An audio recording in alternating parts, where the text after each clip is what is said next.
Assalamualaikum warahmatullahi wabarakatuh.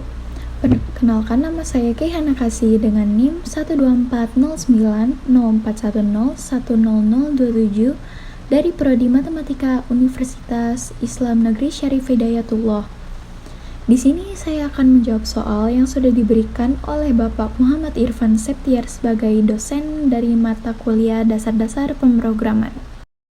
Jadi, soal tersebut berdasarkan dari link yang berisi sebuah data, dan data itu adalah sebuah list of dictionary yang berisi informasi tentang individu dan proyek-proyek mereka.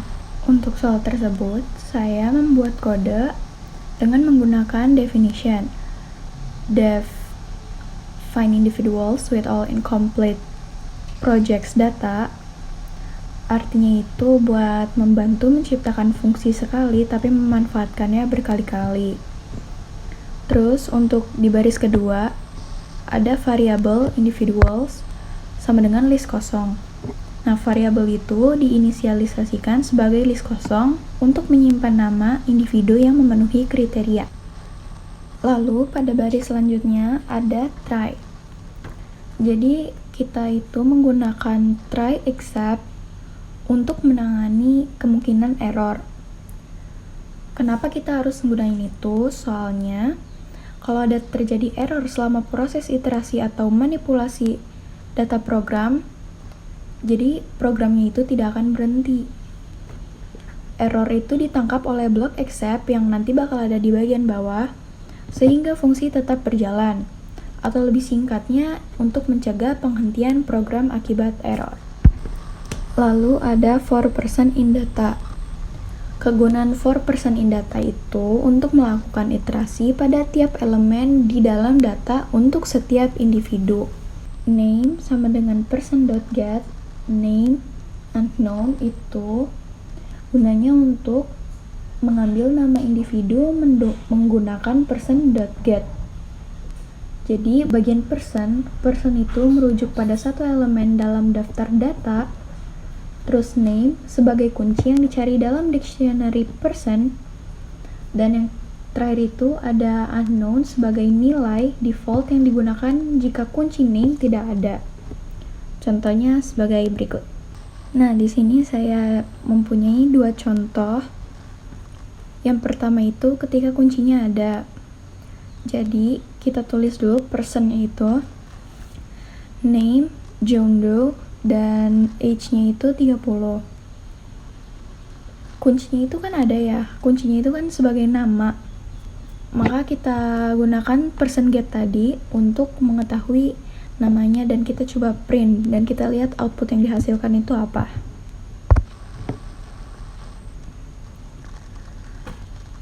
Jadi hasilnya udah ketahuan, itu langsung keluar John Doe. Nah, kalau kita pakai kasus kedua yang ketika kuncinya tidak ada, alias kalau kita tulis tuh personnya itu cuma umurnya aja, tidak ada key-nya alias namanya, dan kita gunakan person get. Maka kelihatan hasilnya itu yang keluar unknown alias yang bagian keduanya. Terus untuk bagian project, person get projects list kosong itu kurang lebih sama seperti di atas. Jadi caranya itu kita mengambil daftar proyek menggunakan person.get, yang artinya jika tidak ada proyek akan menghasilkan list kosong atau yang di bagian di kanannya. Lalu di sini ada bagian if not projects continue. Jadi if not project itu buat memeriksa apakah proyek itu telah selesai atau belum. Nah, kalau misal individu itu tidak memiliki proyek, maka iterasi dilanjutkan ke individu berikutnya. Variabel all projects complete sama dengan true itu digunakan untuk melacak apakah semua proyek individu memiliki tugas yang selesai. Lalu di bawahnya itu ada for project in projects, itu adalah iterasi yang dilakukan pada setiap proyek yang dimiliki individu. Dan bawahnya itu ada task sama dengan project.get dalam kurung task, list kosong. Sama kayak tadi caranya, jadi daftar tugasnya itu diambil menggunakan project.get. Setelah dilakukan iterasi di atas, kita cek lagi dengan if not task, all projects complete sama dengan false, lalu break. Nah, jadi itu artinya jika proyeknya itu tidak memiliki tugas atau sudah menggunakan yang tadi project.get tapi dapatnya itu list kosong alias gak ada, maka all projects complete-nya itu diatur menjadi false dan iterasi proyeknya dihentikan. Selanjutnya kita iterasi lagi untuk bagian for task in task. Itu tuh maksudnya kita melakukan iterasi pada setiap tugas dalam proyek. Nah, yang bawahnya itu task.get status itu gunanya itu buat mengambil nilai dari kunci status dalam dictionary task. Nah, terus kalau misal kunci statusnya itu tidak ada, maka hasilnya itu none. Lalu di sampingnya itu kan ada tanda seru sama dengan. Nah, artinya itu tidak sama dengan. Jadi lambang tidak sama dengan dalam coding itu tanda seru sama dengan. Complete yang di samping kanan lambang tidak sama dengan itu artinya string yang mewakili status tugas selesai. Di sini saya akan memberikan contohnya. Jadi di sini saya mempunyai 3 contoh. Yang pertama itu jika statusnya bernilai complete. Jadi di yang pertama ini tasknya kita bisa lihat di sini statusnya itu complete. Lalu kita tulis if task.get statusnya. Nah, karena dia menghasilkan complete, maka complete itu kan sama dengan complete. Jadi nilai yang complete tidak sama dengan complete itu bernilai false. Karena kondisinya tidak terpenuhi, sehingga kode di dalam if tidak akan dijalankan. Nah, untuk yang kedua, jika status bernilai selain complete. Nah, jadi di sini ada task yang isinya itu statusnya itu in progress. Nah, kalau kita gunain yang tadi task.get status tidak sama dengan complete, itu kan berarti bernilainya true ya, karena in progress itu tidak sama dengan complete. Jadi karena kondisinya terpenuhi, jadi all projects complete itu diaturnya ke false. Dan yang terakhir, jika statusnya tidak ada. Jadi dalam task ini tuh gak ada statusnya sama sekali, dan kita gunakan task.get, maka none itu kan tidak sama dengan complete, jadi itu bernilai true.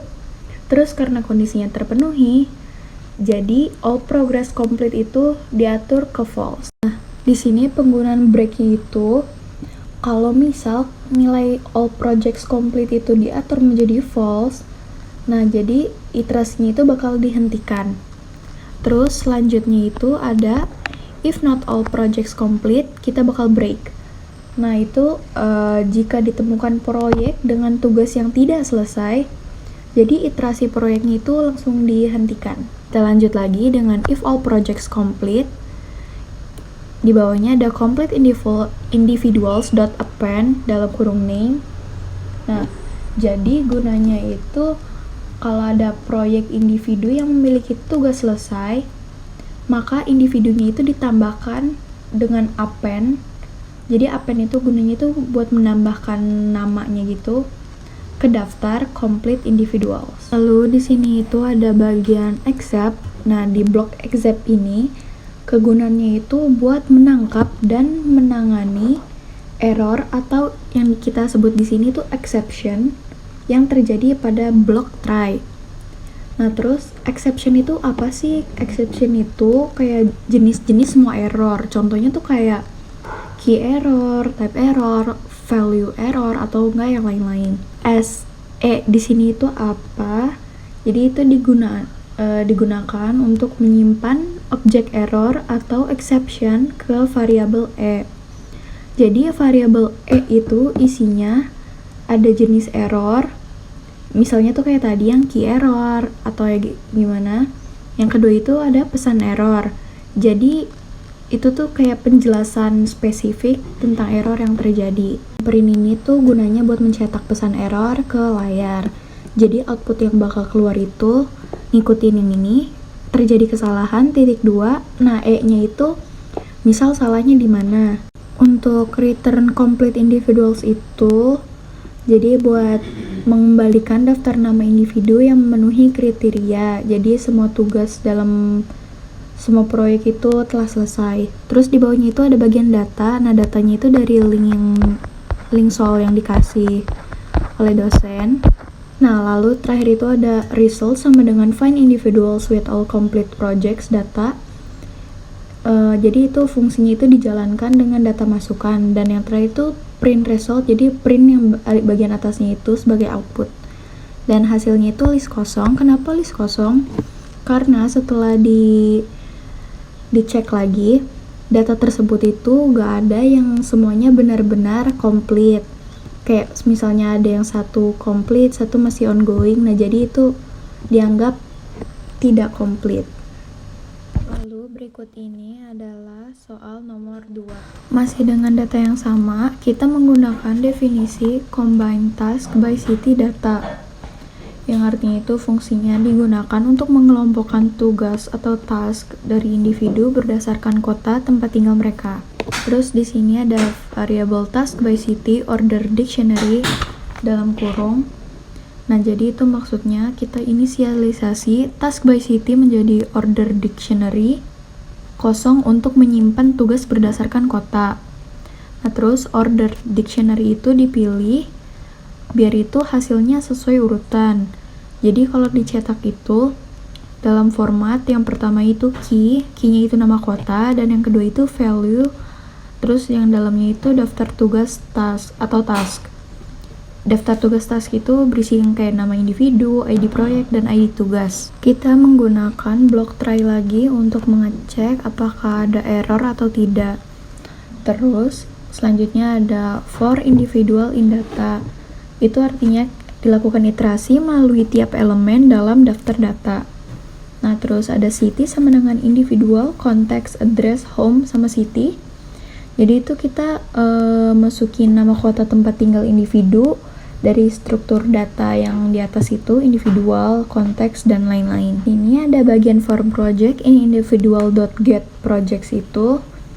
Maksudnya tuh kayak penggunaan .get tadi, cuma ini digabung dengan for project, jadi kayak iterasi, tapi dilakukan juga misal kalau individunya itu tidak memiliki kunci projects, maka akan diberikan list kosong. Untuk yang bawahnya juga sama, dilakukan iterasi tiap task dalam proyek. Nah, jika proyeknya itu nggak punya kunci task, maka akan diberikan list kosong juga. Terus, if city not in task by city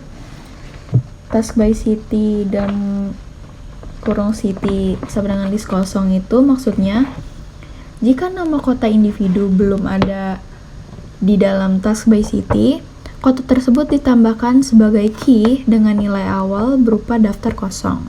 Jadi task by city.append sampai ke bagian bawahnya itu maksudnya, jadi dengan append kita akan menambahkan task ke daftar kota dengan detail seperti name sama dengan individual, artinya itu kayak nama individu, terus bawahnya project underscore ID, yaitu maksudnya ID proyek, dan yang terakhir itu task underscore ID sama dengan ID tugas. Kita gunakan block accept seperti sebelumnya. Lalu di bawahnya ada return task by city, yang artinya itu mengembalikan order dictionary berisi task yang dikelompokkan berdasarkan kota.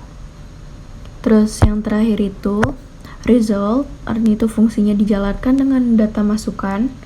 Dan yang terakhir itu print result, artinya ya kita mencetak result yang tadi. Untuk soal nomor 3 dan 4 diberikan link yang berisi data dalam bentuk Excel. Untuk mengubah data dari Excel ke dalam Colab, kita lakukan langkah-langkah berikut ini. Lalu untuk kodenya sendiri, jadi yang pertama itu ada import pandas SPD, yang artinya itu kayak digunakan untuk memanipulasi data dalam bentuk data frame. Terus di F itu sebuah data frame yang berisi data pegawai dengan kolom-kolom dengan nama, gaji, pengalaman, dan skor kinerja. Jadi di sini kita akan mendefinisikan fungsi untuk mencari kandidat promosi berdasarkan kriteria tertentu. Lalu di bawahnya kita menggunakan try except lagi.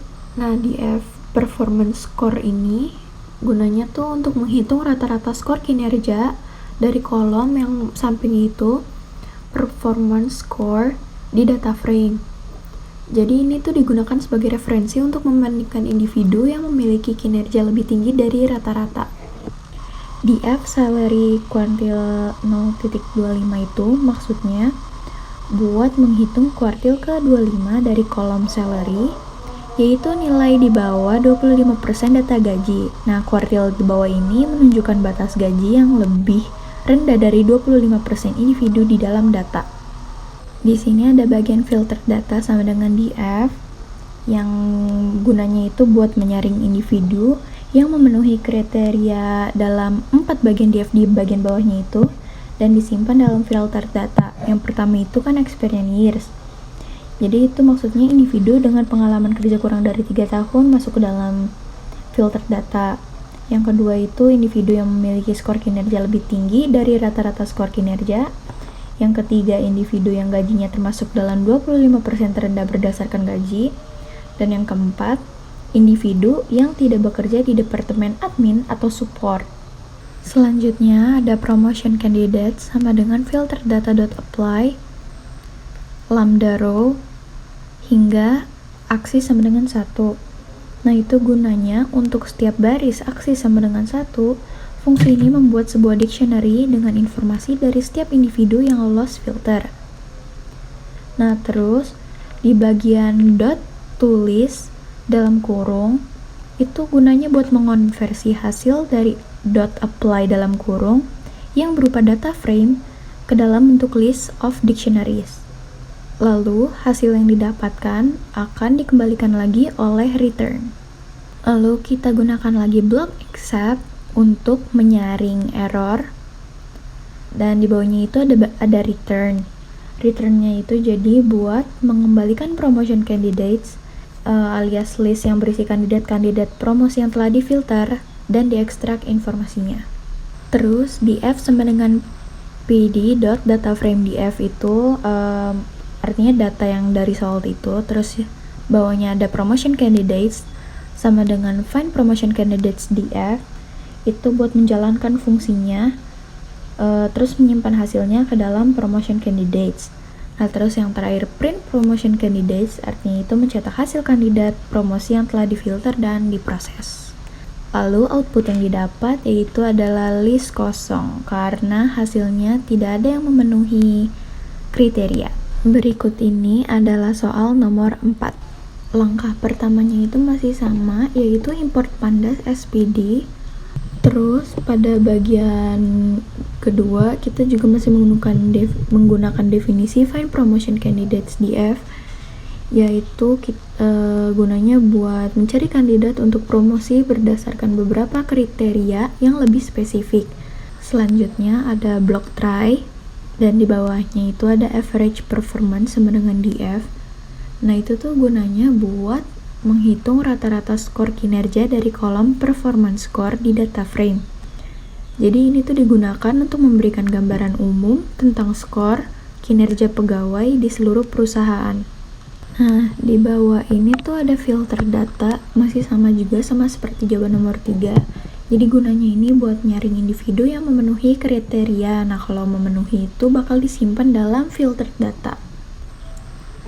Nah, fungsi filter data.apply lambda row sampai ke bagian aksi sama dengan 1 itu tuh gunanya buat sebuah dictionary dengan informasi dari setiap individu yang lolos filter.